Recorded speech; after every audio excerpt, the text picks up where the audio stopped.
Mes chers amis, nous sommes le 26 janvier 2026 et donc voilà, comme d'habitude, tous les mois, on se retrouve et je vais vous lire le message que la Vierge Marie a confié à Maria, mais pour nous tous, hier soir, 25 janvier. Un message très beau, très riche. Avant de vous lire le message, je voudrais d'abord vous souhaiter une bonne année, puisque nous sommes encore en janvier, donc on n'est jamais trop en retard. Et puis, que sera cette année, je n'en sais rien. Je ne suis pas prophète, mais je sais simplement que, eh bien, elle aura certainement des surprises. Que sera-t-elle exactement cette année? Elle sera en grande partie ce que nous en ferons. C'est très important. J'en profite aussi pour vous exhorter à bien regarder et écouter les commentaires du premier samedi du mois, puisque vous savez qu'à Fatima, la Vierge a demandé, à travers la voyante Lucia, de célébrer les premiers samedis du mois en prenant toute une journée un petit peu en acte de consolation et de réparation à la Sainte Vierge pour toutes les offenses qui sont faites de la part des hommes. Voilà. Donc regardez bien ce que vous recevez si vous êtes inscrits aux enfants de Medjugorje. Écoutez cette méditation puisque ça demande la Vierge aussi pour la paix dans le monde. Voici le message que nous avons reçu hier soir, 25 janvier. Chers enfants, aujourd'hui, je vous appelle à être prière et bénédiction pour tous ceux qui n'ont pas connu l'amour de Dieu. Petits enfants, soyez différents des autres, des personnes positives de prière et d'amour envers Dieu, afin d'être par votre vie un signe de l'amour de Dieu pour les autres. Je vous bénis de ma bénédiction maternelle et j'intercède pour chacun de vous auprès de mon Fils Jésus. Merci d'avoir répondu à mon appel. Alors, comme vous le voyez, ce message est tout à fait centré sur la bénédiction. Alors, la bénédiction, c'est un mot qu'il faut expliquer.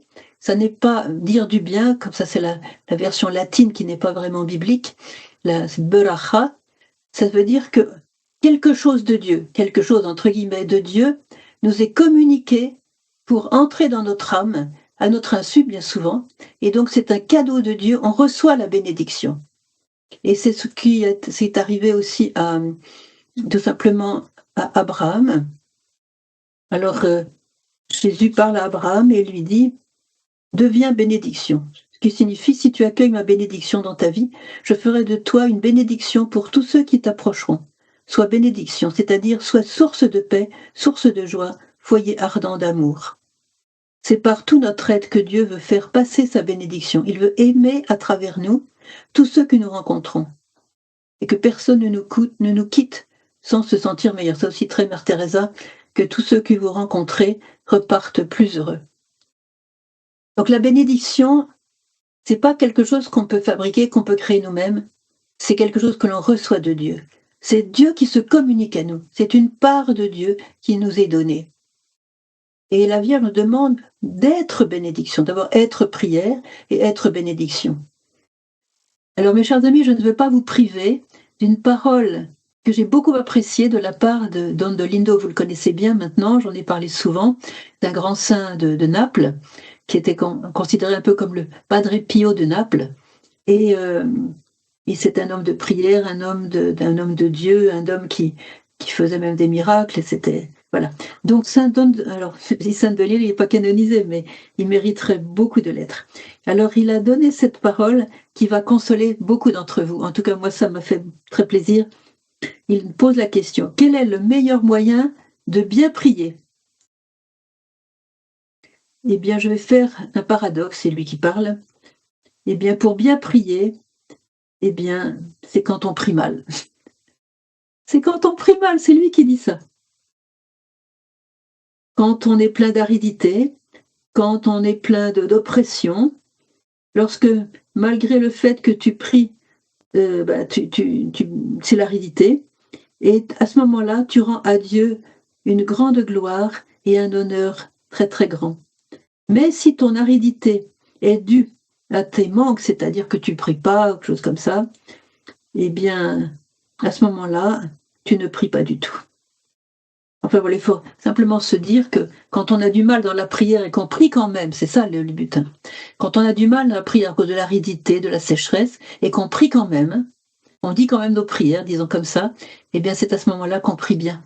Quand on prie mal, on prie bien. Voilà. C'était un peu ça, grosso modo, c'est pour encourager beaucoup d'entre vous.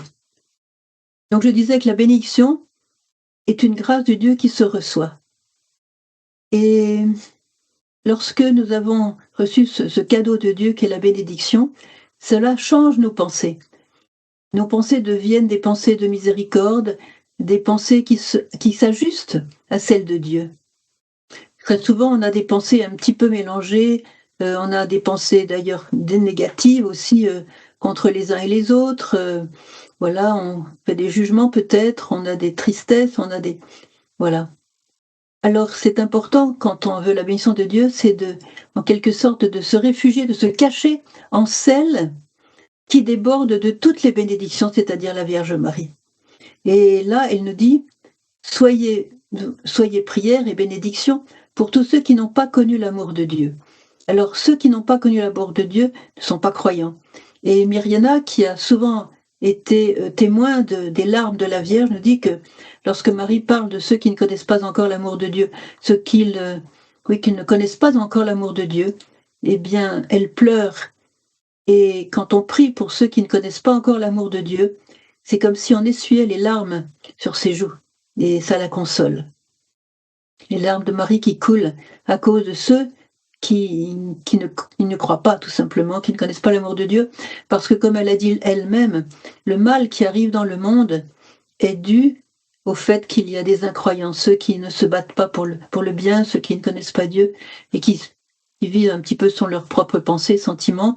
Voilà, les guerres, les divorces, les avortements, la drogue, l'alcool, les suicides, tout le mal qui existe, eh bien, est dû au fait qu'il y a des gens qui ne connaissent pas l'amour de Dieu et qui donc ne cherchent pas le bien forcément. Il y en a qui cherchent le bien, même s'ils ne connaissent pas l'amour de Dieu, il y en a beaucoup, heureusement. Alors, elle nous demande aussi d'être prière.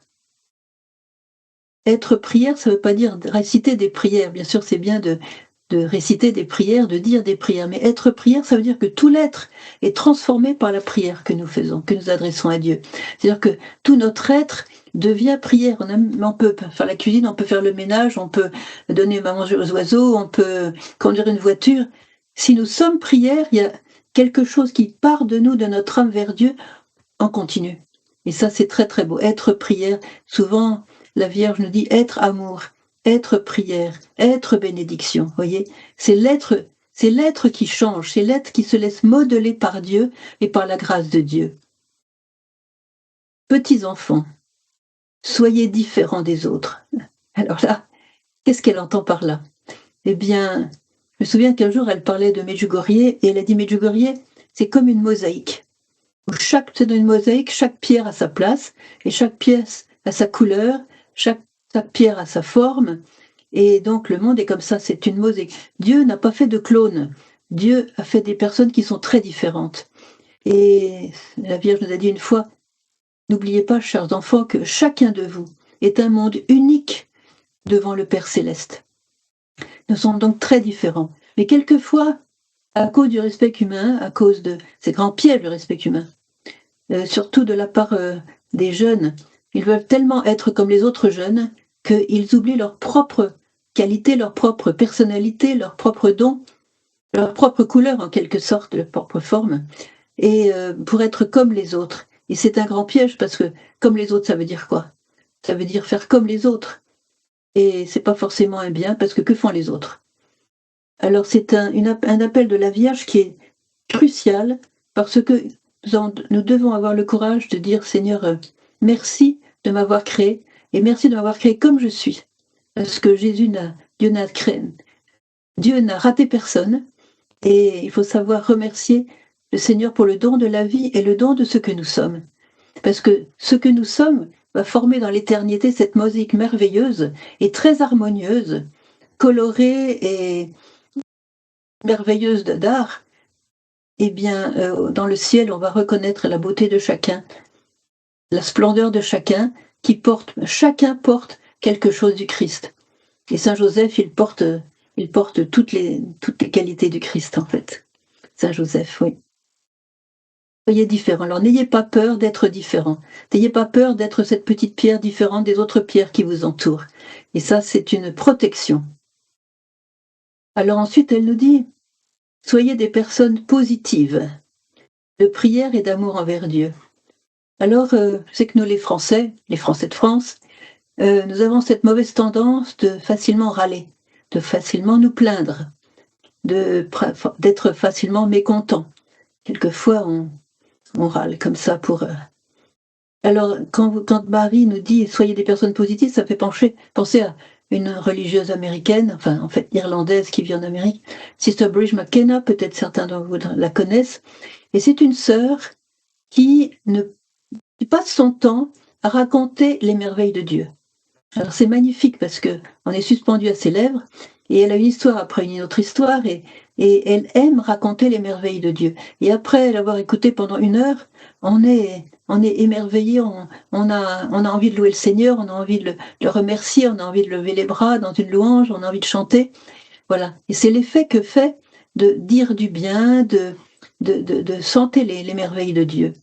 Alors ça c'est très important parce que quand on proclame les merveilles de Dieu, eh bien, ça nous ouvre les yeux sur les autres merveilles. Tandis que lorsqu'on parle du mal, et ça la Sainte Vierge nous a mis en garde pour ça, lorsqu'on parle du mal, ça le fait arriver. Ça le fait arriver. Alors, elle l'a dit, oui, ça le fait arriver. Ne parlez pas du mal. Quand on parle du bien, eh bien, ça fait fondre le mal. Quand on parle du bien, ça fait fondre. C'est pour ça que c'est important de proclamer les merveilles de Dieu. Soyez des personnes positives, de prière et d'amour envers Dieu. Et si nous prions, eh bien, nous allons voir avec notre cœur les merveilles de Dieu. Et par la grâce de Dieu, nous allons effacer toutes les conséquences dans nos pensées du mal qu'on a pu voir, dont on a pu être témoin. Vous voyez, c'est important. Alors, positif de prière et d'amour envers Dieu. Alors, je voudrais maintenant vous faire découvrir quelque chose de merveilleux. Vous savez que Jésus a parlé à une grande mystique allemande qui s'appelle Teresa Neumann. Et cette mystique allemande, elle est morte un peu avant la guerre de 40, et elle a reçu des confidences sur le Seigneur, sur la bénédiction justement. Et comme nous sommes maintenant en plein dans la bénédiction, je voudrais vous lire ce que Jésus lui a révélé. Parce que quand vous aurez entendu ça, que ce soit pendant la messe ou à une autre circonstance, je vous promets que vous allez vivre la bénédiction autrement. Écoutez bien, chaque mot est important. Écoutez bien. Alors, je pense que Yann, tu as le texte sur le... Voilà. Chère fille, nous dit Jésus, je veux t'apprendre à recevoir ma bénédiction avec ferveur. Essaye de comprendre que quelque chose de grand se produit lorsque tu reçois une bénédiction de l'un de mes prêtres. Donc la bénédiction sacerdotale surtout. La bénédiction est un débordement de ma sainteté divine, vous voyez ? Quelque chose de Dieu qui déborde et qui vient sur nous. Et quelquefois inconsciemment, on ne se rend pas forcément compte. Ouvre ton âme et laisse-la devenir sainte par ma bénédiction. C'est la rosée céleste pour l'âme, grâce à laquelle tout ce qui est fait peut être fructueux. Par le pouvoir de bénir, j'ai donné aux prêtres le pouvoir d'ouvrir le trésor de mon cœur et de déverser une pluie de grâce sur les âmes. Quand le prêtre bénit, je bénis. Ensuite, un flot ininterrompu de grâce coule de mon cœur vers l'âme, jusqu'à ce qu'elle soit complètement remplie. En conclusion, tiens ton cœur ouvert pour ne pas perdre le bénéfice de la bénédiction. Par ma bénédiction, tu reçois la grâce d'amour et d'aide pour ton âme et ton corps. Ma sainte bénédiction contient toute l'aide dont l'humanité a besoin. Grâce à elle, te sont donnés la force et le désir de rechercher le bien, d'échapper au mal, de bénéficier de la protection de mes enfants contre les puissances des ténèbres. C'est un grand privilège quand la bénédiction t'est accordée. Tu ne peux pas comprendre combien de miséricorde te vient à travers elle. Par conséquent, ne recevez jamais la bénédiction de façon plate ou distraite, mais avec toute votre attention. Tu es pauvre avant de recevoir la bénédiction, tu es riche après l'avoir reçue.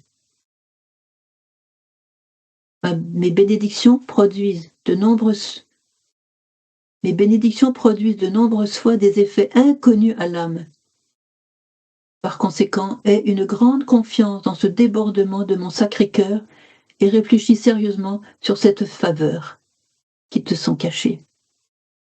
Reçois sincèrement la sainte bénédiction, parce que ces grâces n'entrent que dans un cœur humble.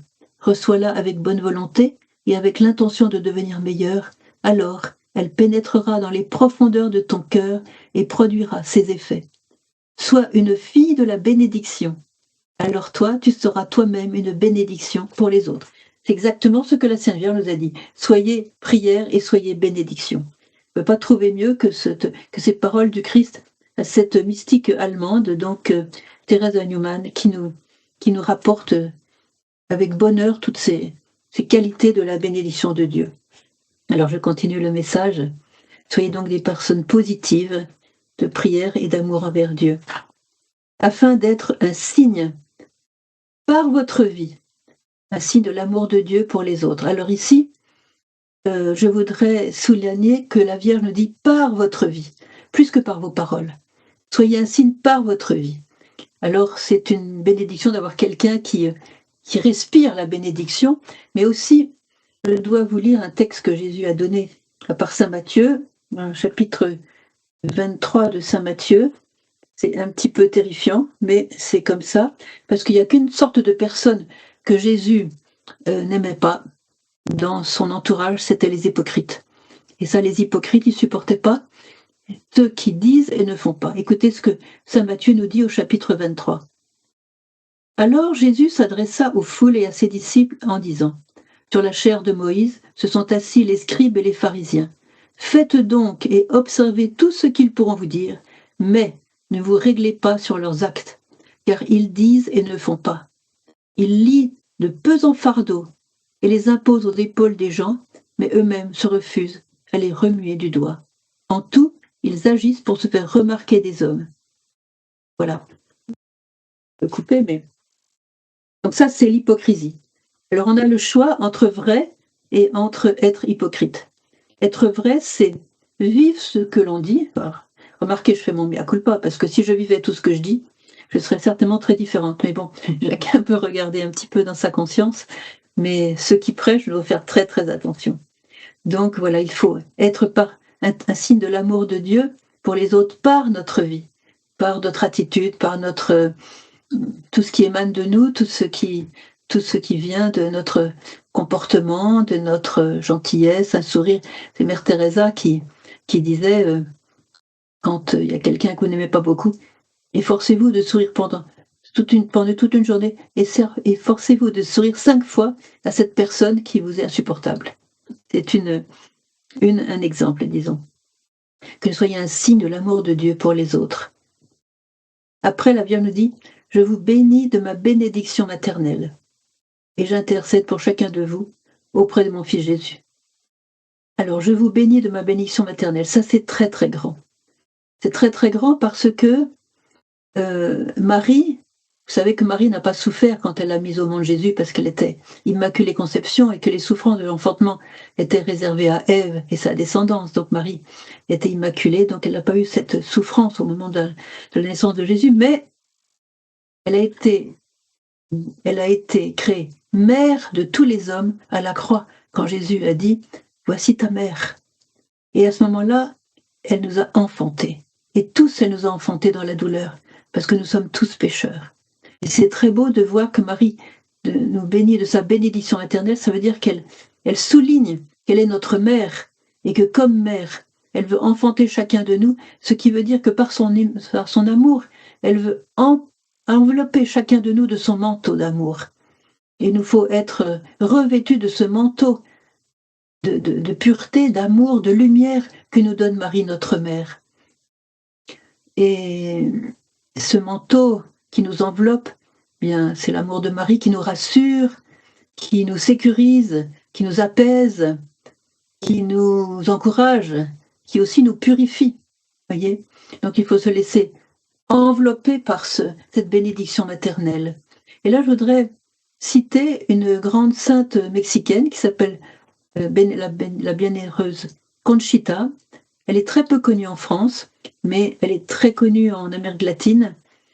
Et Conchita a eu des révélations du Seigneur Jésus aussi.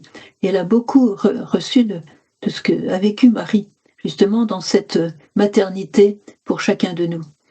Et elle nous dit, il y a tout un texte que Jésus lui dicte, et Marie, nous savons que Marie, pour nous enfanter chacun, a beaucoup souffert en communion avec les souffrances de Jésus, parce que c'est par cette souffrance offerte aussi qu'elle a pu enfanter chacun de nous, nous conduire sur le chemin du ciel, main dans la main, pour aller vers le ciel avec elle, où elle nous attend. Elle attend pour étreindre chacun de ses enfants. Alors, je ne sais pas si c'est les pères de l'Église qui nous disent que intercéder, ça veut dire aussi verser son sang. Et c'est ce que Marie a fait. C'est ce que Marie a fait. Elle a pas versé son sang, le sang de son corps, mais elle a versé le sang de son cœur. Parce qu'elle voyait bien sûr chacun de nous et les mauvais chemins que certains prennent. Et elle a souffert en communion avec Jésus. Et Jésus a permis que, dans les dernières années de sa vie, la Sainte Vierge vive cet abandon que Jésus a vécu sur la croix. Donc, vous voyez, elle s'est offerte pour, en communion avec son Fils, pour vivre cette, comment dirait-elle, pour vivre cette union avec son Fils, pour aider son Fils dans le travail de la rédemption. Voilà, disons comme ça. Je vous bénis de ma bénédiction maternelle. Et combien de fois la Vierge a répété cette bénédiction matérielle dans ses messages, que ce soit au moment de Noël, que ce soit d'autres moments. Beaucoup de fois, elle nous a donné sa bénédiction maternelle. Et il faut, quand on lit les messages, il faut les lire, il faut les relire, il faut les absorber, il faut les mâcher. Voyez, eh bien, quand vous lisez « Je vous bénis de ma bénédiction maternelle », arrêtez-vous et recevez-la. Arrêtez-vous pour laisser la Sainte Vierge vous toucher, vous envelopper, vous consoler, vous renforcer. Et bien sûr, vous sécuriser, vous rassurer, parce qu'on a besoin d'être encouragé. Alors, et Marie nous dit, j'intercède pour chacun de vous auprès de mon Fils Jésus. Merci d'avoir répondu à mon appel. Alors, dans cette intercession, nous pouvons demander aussi à la Vierge Marie de partager avec nous cette grâce d'intercession pour nos frères et sœurs qui sont en train de prendre des voies, disons des mauvaises voies. Quelquefois, dans notre propre famille, on a des personnes qui se sont détachées de Dieu, qui n'ont jamais connu Dieu. Et intercéder, c'est vraiment plus que faire une petite prière comme ça. C'est vraiment se donner à Dieu pour que ces personnes faire des sacrifices aussi, s'offrir en quelque sorte. Alors, je voudrais vous dire quelques petits passages sur la bénédiction et sur le fait d'intercéder. Donc cette parole qui a été donnée à Abraham, devient bénédiction, et ceux qui sortiront de ton sein, je les bénirai. Je voudrais citer aussi cette parole cette parole d'Isaïe 59, qui nous encourage beaucoup lorsque nous recherchons la bénédiction. Écoutez bien. Mon esprit qui est sur toi et mes paroles que j'ai mises dans ta bouche ne s'éloigneront pas de ta bouche, ni de la bouche de ta descendance, ni de la bouche de la descendance de ta descendance, dès maintenant et à jamais. Voyez, ça c'est typique de la bénédiction. Mon esprit qui est sur toi, voilà, mon esprit qui est sur toi et mes paroles, voilà, que j'ai mises dans ta bouche ne te quitteront pas, ne s'éloigneront pas de toi. Alors Dieu nous a donné des mains pour bénir, pour construire, des mains pour recevoir, pour donner, des mains pour aimer, des mains pour prier et des mains pour bénir. Que nos mains soient aimantes, que nos mains soient bienfaisantes et que nos mains soient bénissantes. À travers notre tendresse, que le Seigneur fasse couler sa consolation sur tant de ses enfants qui aujourd'hui sont inconsolés, ils sont malheureux, ils sont désespérés quelquefois, car il est le Dieu de toute consolation. Et Jésus nous dit à travers Isaïe, c'est moi, je suis celui qui vous console. Alors puisse ce message, mes chers amis, je ne sais pas si j'ai dit tout ce que je voulais vous dire, mais nous aide à nous laisser enfanter par la Vierge Marie, à nous laisser envelopper par la Vierge Marie, par la bénédiction maternelle, et qu'elle nous aide aussi, elle, à devenir bénédiction, c'est-à-dire que tous ceux qui nous l'ont rencontré puissent recevoir un bien, un cadeau de Dieu à travers nous. On n'a pas besoin de parler beaucoup, on n'a pas besoin de faire des grands gestes, mais besoin d'être ce que nous sommes, les fils de Dieu, remplis de cette grâce. Si Dieu habite dans notre cœur, comme dit Jésus, demeurez en moi et que je demeure en vous. C'est ça quand on est. La bénédiction déborde quand on demeure en Dieu et que Dieu demeure en nous. Voilà, mes chers amis, je vais m'arrêter là. Je vais aussi maintenant terminer par cette bénédiction que Dieu a donnée à Moïse et qui est quelquefois attribuée à Saint François, mais qui a été donnée à Moïse. Et souvent, les prêtres, à la fin de la messe, se servent de cette bénédiction de Moïse pour bénir l'assemblée. Écoutez bien. Que Dieu Tout-Puissant nous bénisse et qu'il nous garde. Que l'Éternel fasse luire sa face sur nous et qu'il nous accorde sa grâce. Que le Seigneur tourne son visage vers nous et qu'il nous donne sa paix. Au nom du Père et du Fils et du Saint-Esprit. Amen. Voilà. Maintenant, nous allons passer aux questions. Yann, tu es prêt? Les questions? Alors, je rappelle, pour les questions, ce sont des questions, ce ne sont pas encore des intentions de prière. Alors, les intentions de prière viendront après les questions. Et si vous posez des questions, on passera plus vite aux intentions de prière. Je fais tout de suite le rendez-vous pour le mois prochain. Nous nous retrouverons donc le 26 février, toujours à 9h du soir, pour écouter ce que la Sainte Vierge aura à nous dire au mois de février, pour que nous puissions vraiment écouter sa parole de mère et la mettre en pratique. Voilà.